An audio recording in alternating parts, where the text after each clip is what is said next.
Good morning, everybody. My name is Lakeisha Holiday, and I am the owner of I've Got This Eduprice LLC, which brings awareness to the value of classified staff and student support staff. And today I have a very, very special guest with me that I am honored to have, Mr. Derrick Butler. And he and I will be sharing our views on the contributions that have been made from that of classified staff as it relates to the development of the whole student. And he is extra special because him and I are actually first cousins, but you don't have to worry about any family jokes or unprofessional side remarks being made. We'll save that for after the Zoom call. But I want you all to just sit back and enjoy yourself. We're going to have fun. This is just going to be some really informal dialogue, and I hope to hear your comments and feedback about it in the end. So I'm going to allow him to take the floor and introduce himself as only I'm sure he can. Derrick, the floor is all yours. Awesome. Well, listen, thank you so much, Keisha, for inviting me to this platform. This is a great opportunity to have some dialogue about the importance of really every single individual that works engages with our students and our families. And so, again, thank you for the invitation. I'm excited to be a part of this conversation. So, as Lakeisha mentioned, I'm an educator and have been educated for nearly 15 years, at least officially in a formal capacity, serving as a classroom teacher, and here the last 5 years, serving as a principal of a high school. And I've come from a family of educators, but I absolutely am passionate about this work and excited to partner and work alongside other individuals that have that similar passion of sowing into our kids and our families. So yeah, that's just a little bit about me. I'm right here in Savannah, Georgia, but I'm originally from South Carolina. But again, excited to be a part of this platform. So looking forward to the conversation. Well, thank you so much. So as you mentioned, we do come from a family of educators, and we are a very vocal family. We are all very opinionated, and we have no problem in allowing our opinions to be heard. And so I think that this opportunity that you and I have to sit down together is just a more formal and extension of what we're. Yeah, we had to put some parameters on this conversation for sure. Yeah, we definitely didn't want to bring the family dynamic of communication in because we would just kind of be all over the place. Right. But nevertheless, I am excited to have you. And so the first question that I wanted to pose, and I did make some notes for myself so that I do ensure that I stay on track, but I took some time. And before I say this, I do want to say, as I always make mention, that the views and the expressions made from myself or any of the contributors here are those of our own thoughts, our own perspective. They do not in any way reflect the districts that we may work for, have worked for, or in whatever capacity of work or career that any of the contributors make. Their views are their own. So I just want to put that out there. So I did take some time to review some of the classified positions that are available for hire with your respective school district. And there were a range of positions available that stemmed from behavioral intervention positions to school resource officer positions, SRO as they were called when I was coming up, even down to custodial and school nutrition program positions. All of the expectations for these positions involve interaction with the student population in some way, shape, or form. As from your perspective, could you share what you believe the value of this type of staff to student engagement looks like? Yeah. And why? Yeah, sure, absolutely. I'm the principal of a school called Windsor Forest High School, and our mascot, is the knight. And so we consider our school the castle. So we like to say that we are challenging all of our students to lead and excel. We're challenging all of our stakeholders to lead and excel. That includes both our external and our internal stakeholders. But we also, I like to coin the term, we challenge all of our staff. Sometimes we like to,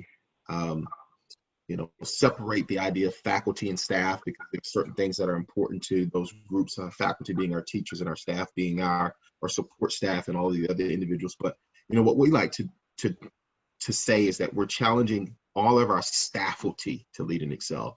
And what that simply means is that, everybody plays a critical role in supporting students, student learning, student engagement, student success, student outcomes.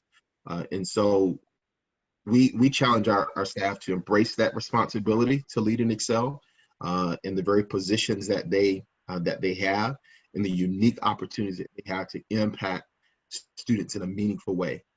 So the value of our staff or our staffalty, and I like to consider them all together staffalty, not one group or the other. They have a responsibility to lead and excel and support students in a meaningful and an impactful way. So for us, that means our nutrition staff, having the responsibility of greeting our kids and not just serving food, but, working to build a connection with them. From our school resource officers and all the way down to our custodians. Their role is more than the maintaining the operable and functionality and the cleanliness of the building. It's to make an impact on students in a meaningful way. And that looks differently, but that's the ultimate goal. And so their role and their value is critical to our overall school success. I really like that staffalty. I've never heard that before. Was that a term that you coined, or was that already in place when you got to your? I don't know where I got it from. I don't know if I went to some professional development workshop, but as we were working on branding our school for our external stakeholders, but also branding our school for the purpose of really, I guess, developing our own identity. Mm-hmm. That was something that was born out of our team collaboration and conversations about, who are we and what is our purpose, and to not think of ourselves in these silos, particularly for our internal stakeholders, those individuals that work in our building or those individuals that work to support the building. So this challenging all staffalty to lead and excel was something that we just kind of accepted and continue to embrace as what we do in our building. Well, in the words of your father, wonderful, wonderful, wonderful. As he always tells me after I think I said something intelligent and smart. But all jokes aside, I really do like that. And for those viewers and or listeners that may not know what the term stakeholders mean, could you quickly just let us know what that means? I don't want to make any presumptions that everybody knows what that term means when it's used in education. Yeah, honestly, I mean, stakeholders, really is every person that has a stake and has a role to some extent, directly, indirectly, in public education or in education in general. As taxpayers, we our dollars support and fund schools, and so we all have some investment in the work that happens in our school buildings across the country. And so, as a matter of accountability and as a matter of transparency, we owe it to both our internal stakeholders, those individuals that work for the district, and then our external stakeholders, which to some extent would be our community partners, our business partners, our families, our individuals that live and work within our community. So that really encompasses a lot of folks, and it really encompasses that community where that school is located. So that's what our stakeholders are. Thank you so much for that breakdown. And so I also want to get into our next question, which focuses on school culture. And this came from the notion of, I'm sorry, 1 second, please.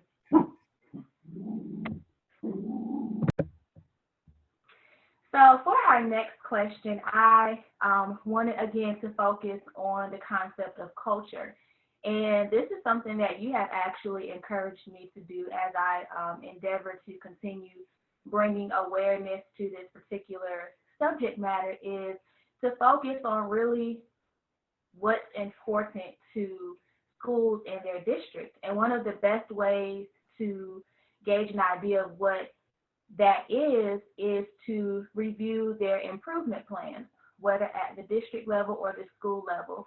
So I did take some time to look at the most recent school improvement plan that your school has in place, and there was a significant focus on culture as it relates to tier improvements within your respective school.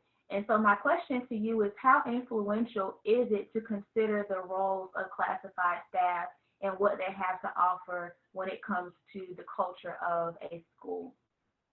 Oh yeah, absolutely. I think that for us, building our which is a continuous process, building our school culture is essential to the success of our students, and the well-being of our students, and really for our staff faculty. And so, when we talk about the role of the classified staff, again, everybody's role is essential to our success.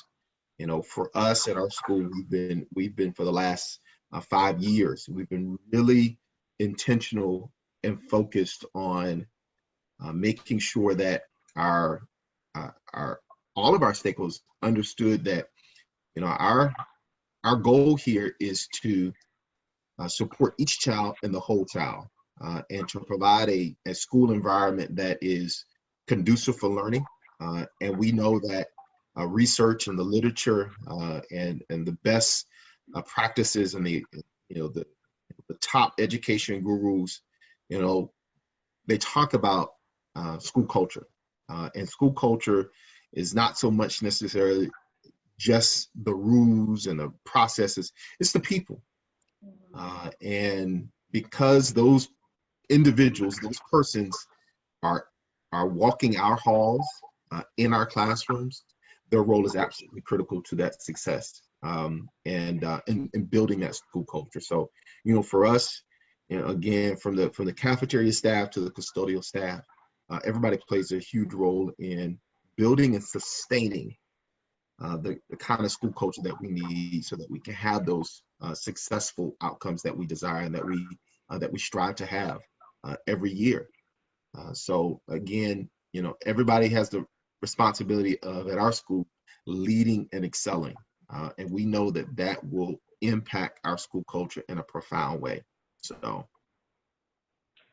That I'm gonna deviate a bit from our script to gauge your thoughts on if you believe that, and if not, that's fine. If so, that's fine as well. There's no right or wrong answer here. But if you feel that from what you've said so far, I conclude, and I concluded even before I asked you to be a part, that you did feel that there was a significance to the contributions that classified staff make to the whole student. And even in hearing you elaborate on the questions that have been posed so far, it further lets me know or confirms what I already presumed concerning your viewpoint. In saying that, do you believe that there is an inequity in the professional development resources that are made available to classified staff? And the reason I pose this question is because I'm a youth development coordinator, so I'm considered classified staff, but I have such a hands-on expectation and level of responsibility with my students each and every day. Even with everything that's going on with COVID-19, I'm still having to call and check on them, do video chats, video meets, and still, mirror that hands-on approach as much as I can, as if we were still face-to-face. However, when it has come to developing myself professionally, it has been significantly difficult to find resources available for me. And when I have gone through PD catalogs and tried to find courses that I feel could further develop who I was as a working professional, I had to kind of eat the meat and spit out the bones, if you will, and find classes that were most relevant to my position, even though they weren't directly for my position. And when I would go, I would get the comments like, well, what are you doing here? Are you a teacher? No, I'm not. Well, you don't have to be here, right? And just comments like that. And so I know there is discussion within the education industry of equality versus equity. And equality means that, it's there for everybody, right? But the equity part of it is it, and if I'm wrong, correct me, but my perception of it is the equity piece means it may be there for everybody, yes, but it's not accessible or made for everybody. Does that make sense? Am I interpreting that right? Yeah, sure. I would not argue, but I would make the case that in some cases it may be a matter of inequity, but I think more than that, I think it's just a situation or a matter of a lag in the availability of professional development or recognition that these things, very same professional development resources, opportunities are indeed beneficial for all support staff, particularly when we're talking about child development, youth development, understanding the support of the whole child, right? I will say, so one might say it's inequity, but I would say it's just a lag in recognition that these professional development resources are indeed available and applicable and could be beneficial to really all. And so I think, in our district, even more so now, and one of the things that again, I challenge all of our staff will to do, particularly those classified staff, is to take advantage of those professional development opportunities. Even more so now, as we have, made this transition to the remote learning. We have been, again, everything that we do is very intentional. So there's a lot of professional development opportunities out there, just in general, and certainly for teachers. But what we've done is made it a point of emphasis to provide purposeful professional development based on your specific role that you have in our building. There are some things that are general to everybody, and the expectation is that they engage in those professional development opportunities and experiences as well for their professional growth. So I think that certainly there's work and there's a need certainly to continue to make that a point of emphasis, that professional development is needed for every single faculty and staff member. I will say that in our district, we've done a really good job of, I guess, closing that gap or making up some ground based on the lag, recognizing that these are professionals whose role is a huge value to what we do in our buildings in terms of student success outcomes, in terms of student development, child development, youth development. And so, it's not a perfect, and certainly there's a need to focus on that from professional development departments across the country, in school buildings, and tailoring the professional development specific to our support staff. But I will tell you again, for us, our district has done a pretty good job of making that a point of emphasis and challenging schools as well to make sure that they are meeting the needs of the professionals in our building based on their job role, but also just in general in terms of understanding you know, child development, youth development, so that you know how to navigate that world. Well, thank you for sharing your perspective on that. And I do hope to see that, just across the board nationwide, that will be something that we see kind of catch up. Since you used the word lag, I'll use what I suspect the opposite word of that to be, which is to catch up. Yeah. And that we'll see more resources continue to be cultivated and implemented across the board for classified staff. And so I do want to get into our last question. And you were the former education chairman of the 100 Black Men of Savannah, which houses an in-school mentoring program under the umbrella of the services they offer within their organization. And it's when you consider the level of clearance, and I use this from my experience with outside organizations that I select to bring into the school that I work in to work and serve with alongside our students. They have to go through a pretty, I won't say rigorous, but it's a pretty in-depth background clearance process, if you will, as it relates to making sure that we're bringing in safe, integral people to work with our students. Absolutely.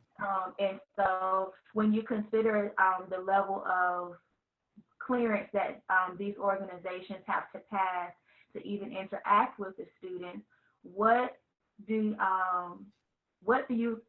significant roles, do out-of-school student support staff offer to the development of the whole student? So again, these are individuals or organizations that you choose to bring outside of the umbrella of your faculty, as you said, and make them faculty when they were not originally a part of that group of people.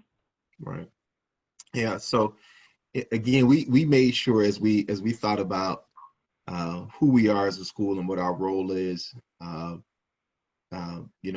we challenge all of our stakeholders to lead and excel. And those stakeholders are our community partners, our business partners, those organizations that support students directly. The 100 Black Men of Savannah being one of many in our district, and really one of several that we continue to partner with at our school. And yes, we too in our district, we have our volunteers and our mentors go through a pretty, I guess you would say, in-depth but necessary process, so that we know that the folks that we're bringing in that will be interacting with our kids are good for our kids. But their role is essential as well. We can't do what we do without them.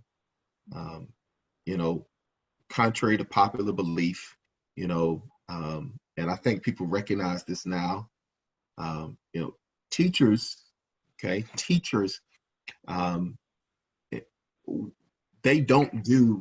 can't do this work alone. That's why we have so many different roles and responsibilities in our building. And when we talk about each child and the whole child, we need each stakeholder, and we need the whole community to be able to address and meet the needs of each child and the whole child.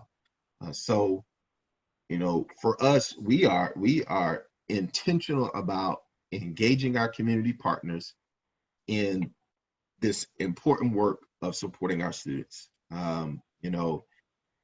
have last month in March, we had I presented at the National Youth at Risk Conference here in Savannah, but we had a lot of speakers from across the country come in, and I was able to connect with some rather prominent national speakers.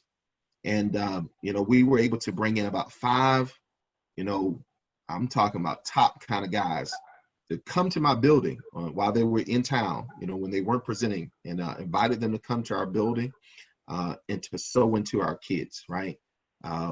Because we understood the value of a mentor. We understood the value of the voices, of numbers, and a consistent message of, you can do this. We're here for you.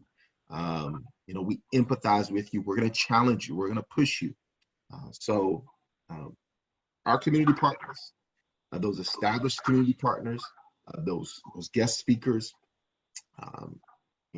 they play a huge role.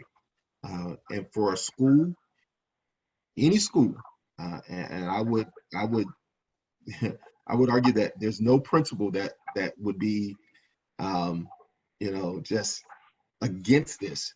We need people from the community to come in our buildings, whether it's your local pastors. We need people that can sow into our kids, and those people are critical to, again, the success. Again, each child, whole child. We need each stakeholder from the whole community, and that's how it works.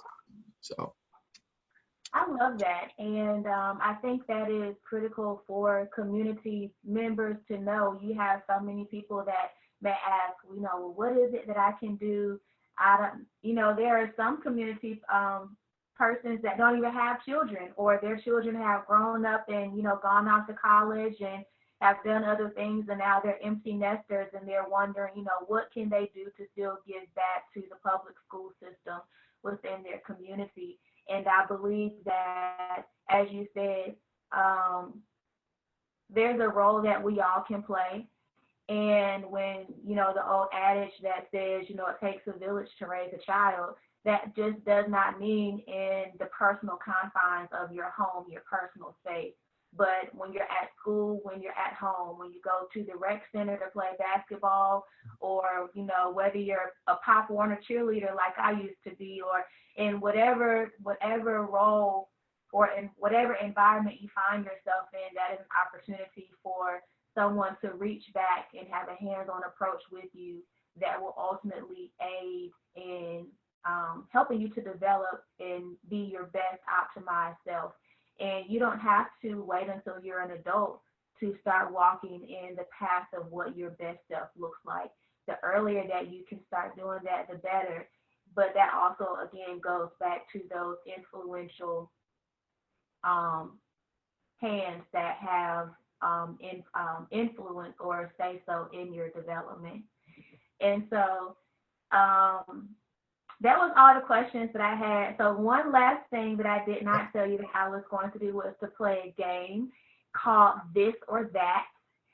And this game is just in light of, again, COVID-19 and this word essential being thrown around so much. Who's essential, who's non-essential, who gets to go to work, who gets to work from home. We're going to play an essential game with snacks. So you have to let me know what you would consider most essential, this or that. So you have to be locked in your house for 2 weeks. You have 1 hour to go to the store and pick up your favorite snacks to last you this entire 2 weeks. You're going to be quarantined. Like, you can't go out at all. Like, the whole city is shut down. So are you picking up Oreos or Chips Ahoy? Well, I will tell you. So I live in a house with 3 kids and a wife, and I will tell you her favorite snack is Oreos. So I dare not go out, buy something for me, and not get Oreos. In fact, it's funny you say that, because yesterday I had a moment to go out for a brief moment, and what I brought back was some Oreos. Oreos. Okay. So I think I may know the answer to this next one, but I could be wrong. Are you getting ingredients to make sweet tea, or are you getting a Pepsi? Oh, sweet tea, most definitely. Yeah, I was right. Right. It's funny. I don't know why you ask me this question, but here's the thing. We ran out of some sweet tea yesterday, and I forgot to get it, so I may have to go out and get some sweet tea today. Oh, Lord. Because all we got left in the house is water. Oh, Lord. Well, that's what we should be drinking, right? But we still, right. We're a work in progress. Don't judge us, y'all. Okay, so you're getting Oreos, sweet tea, um, Doritos, or Lay's.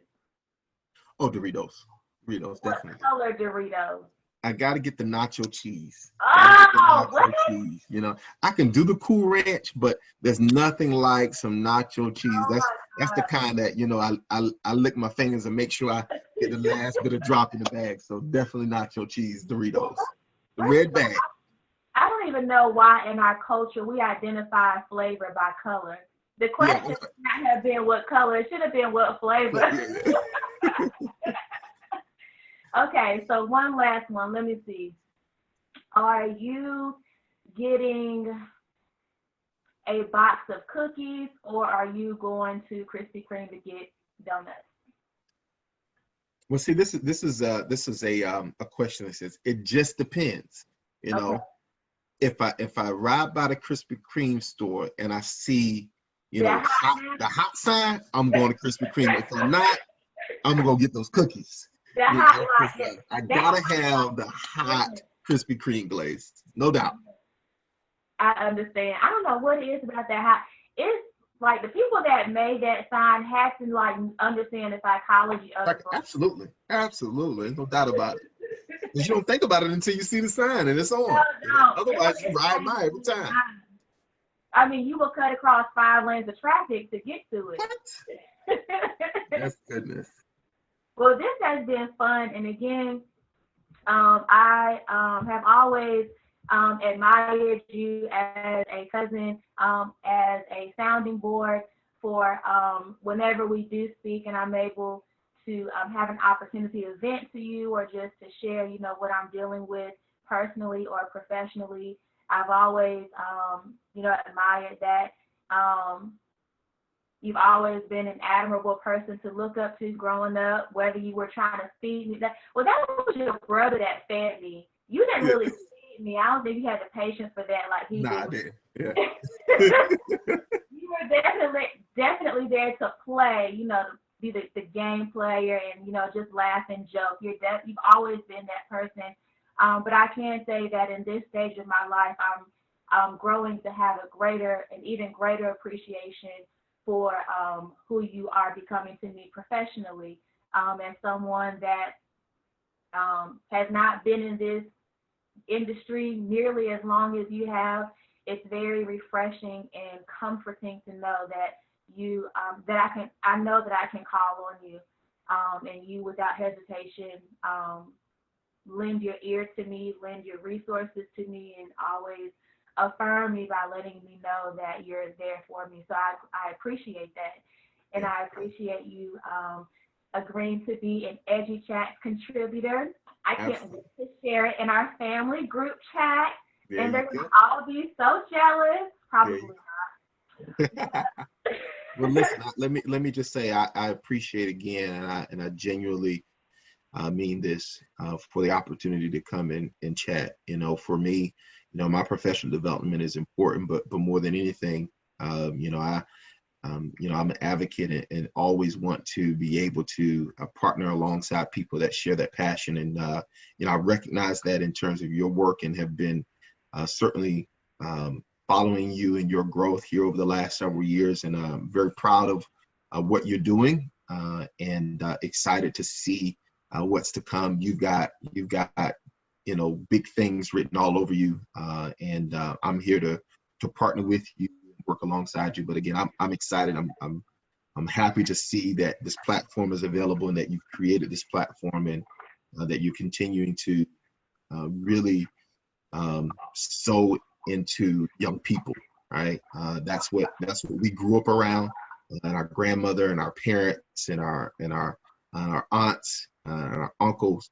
Just being around individuals that understand the importance of sowing into people. And so this is the work that we do, and I'm proud to see that you're engaged in this. And so continue the great work that you're doing.